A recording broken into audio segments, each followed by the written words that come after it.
Қайырлы күн достар, бұл сіз білесіз бе бағдарламасы. Оның кезекті жүргізушісі мен Ахмет Баянбек. Жылдың кез келген маусымындағы, кез келген жастағы адамның жалықпастан жеуіне болатын дәмді тағам балмұздақ туралы қызықты деректермен бөлісетін боламын. Тарихшылардың айтуы бойынша, балмұздақ осыдан 5000 жыл бұрын пайда болған екен.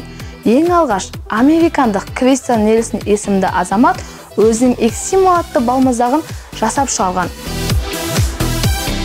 Ең қызығы, статистикаға сүйенетін болсақ, жаз мезгілінде әрбір 3 секунд сайын балмұздақ сатылады екен.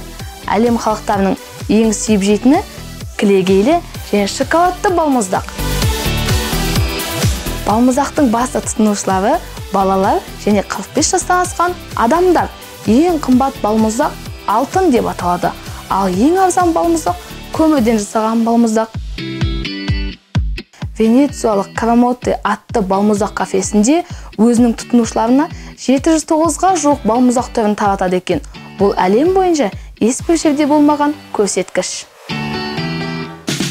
Ең үлкен балмұздақты Канада мемлекетінде жасап шығарған. Оның салмағы 10 келіні құрайды екен. Менің түсінігімше, балмұздақты ұнатпайтын адам жоқ. Ал сол адамдардың барлығы бірдей балмұздақты үй жағдайында қалай дайындауға болатынын біле ме екен? Келесі айдарда балмұздақты үй жағдайында қалай дайындауға болатынын үйрететін боламын. Сау болыңыздар.